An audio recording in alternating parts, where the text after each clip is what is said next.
Go ahead. Go ahead. No, Pramit, I'm interested to VanVleet is definitely number one priority, but I'm a little bit worried about how much they're actually going to end up paying him. What's the highest you're willing to go on somebody like VanVleet? So the Raptors currently have about committed salary next year about approximately $85 million committed for next year. If the cap latest number, it's not finalized. The latest number is about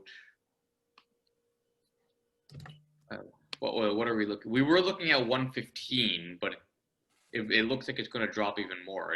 What was the latest number we got? I think it's supposed to go down by 6 or 8 million, something around that ballpark. But I mean, even without getting into, I guess the specifics, So let's say a 105 cap. You have about 85 set. So that you have about $20 million in cap space to work with. Obviously, you have the bird rights with Fred and certain guys, so you can go over if you need to. He's at about 8 right now. Lowry, do you go above 20? He's what I would 9 right now.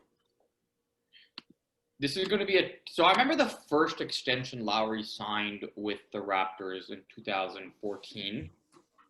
It was the 4-year deal. Now, this was in an old cap system, but it was about $12 million a year. He had an opt-out after 3 years. You bring that into 2020 numbers.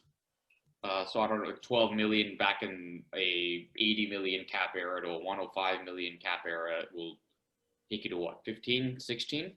I don't even know if that's enough to get it done though. I think so. You got to consider the Knicks, the Pistons, potentially Miami, the Hawks might be an interest. I think somebody is giving them more than 20.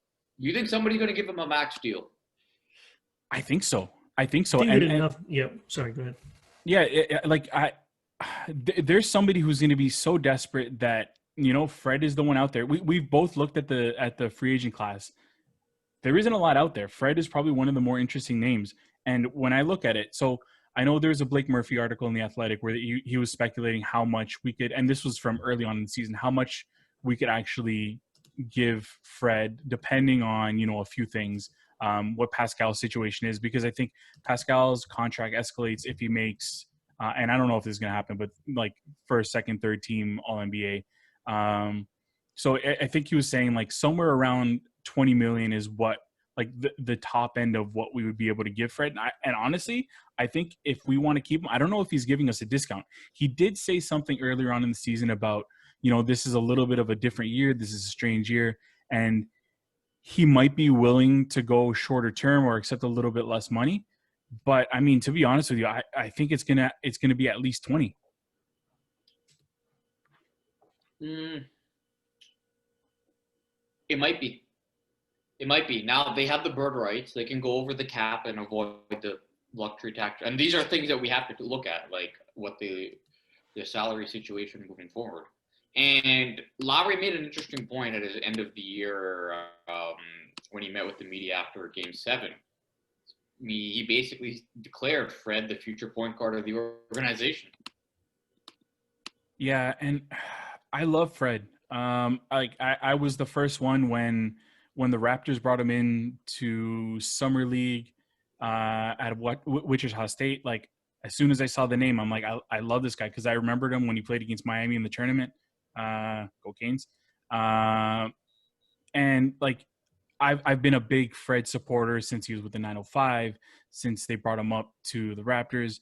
But there are limitations that he has, and a great leader, great defender.